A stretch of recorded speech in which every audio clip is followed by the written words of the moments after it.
Kisah seorang anak muda di zaman tabi'in dulu. Anak muda ini terkenal dengan tampannya, postur tubuh yang kekar, ya, jalur nasabnya yang suci, kaya raya dan soleh. Semua perempuan di wilayah Irak memuji-muji dia, diidolakan sudah. Yang perempuan yang soleha berharap jadi istrinya. Perempuan yang fasikah, yang buruk imannya, ini berharap berzina dengan dia. Penawaran selalu datang ke anak muda ini, zina. Zina gratis plus minta apa saja dikasih.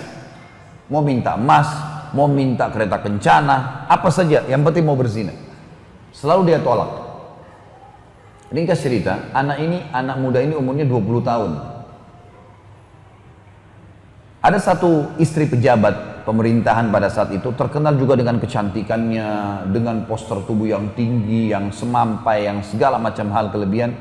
Punya kelebihan, jalur nasabnya terkenal, nikah sama seorang pejabat. Dia bilang sama teman-temannya, perempuan fasika ini bilang, saya akan taklukkan anak muda itu, dia pasti berzina dengan saya. Kata teman-temannya, kalau kau bisa hebat, coba buktikan. Dia bilang, baiklah. Dia bilang sama dayang-dayangnya di rumah, ada 4 orang dayang-dayang pembantunya. Dia bilang, kalian tahu nggak si Fulan? Kata si perempuan ini, kalian tahu nggak si Fulan? Laki-laki ini dimaksud. Dayang-dayangnya bilang, iya, itu kami idolakan. Kalian mau berzina nggak sama dia? Maka spontan dayang-dayang ini orang fasika semua ini. Oh tentu saja. Jangankan berzina, berdampingan aja sudah kami merasa sebuah prestasi, apalagi berzina.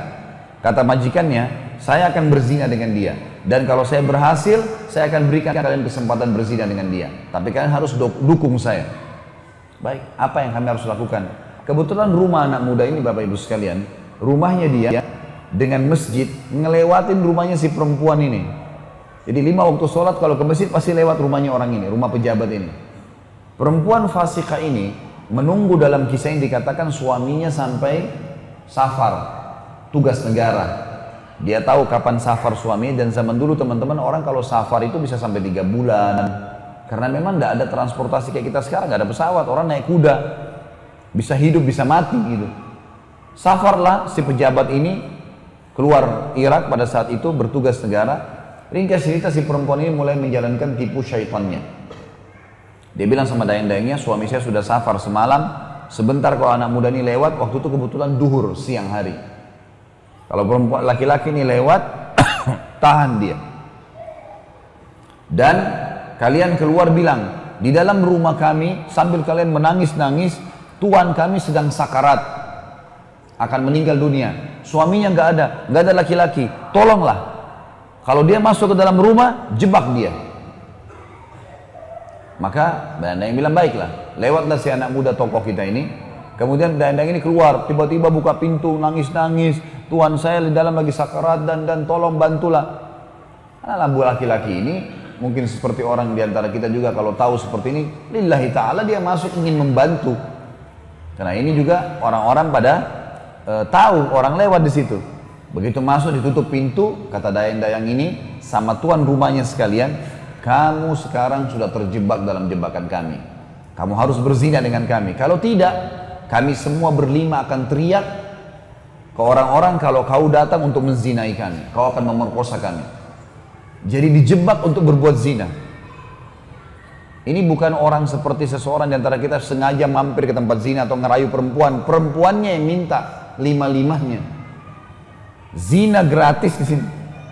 Plus lagi si tuannya bilang apa? Kalau kau zina dengan saya, maka apa saja yang kau minta saya kasih. Mau minta emas, mau minta kereta kencana, kalau kita sekarang mobil mewah, minta apa saja. Yang penting zina dengan saya. Plus, kapan saja kau butuh zina, datang ke sini. Digodain dengan minyak wanginya, dengan penampilannya, dengan kata-katanya. Laki-lakinya anak muda selalu tegar. Dia mengatakan, hai fulana, bertakwalah kepada Allah. Allah maha melihat. Allah tahu nih. Kamu jangan bermaksiat kepada Allah dan jangan kau khianati suamimu. Berbahaya, hukuman Allah akan datang. Tidak mau terpengaruh. Perempuan ini sudah masuk di benaknya pikiran syaitan. Yang terakhir teman-teman sekalian, anak muda ini berdoa kepada Allah. Lihat di sini yang saksi bahasan bagaimana seseorang jaga hubungan sama pencipta Allah ini. Dia mengatakan, ya Allah, sesungguhnya aku selalu menjaga kesucian kemaluanku. agar aku tidak berzina, tidak melanggar hukum-Mu ya Allah, dan Engkau menjadikan zina sebagai dosa besar. Sekarang aku dijebak untuk berzina, maka selamatkanlah aku dari jebakan syaitan ini.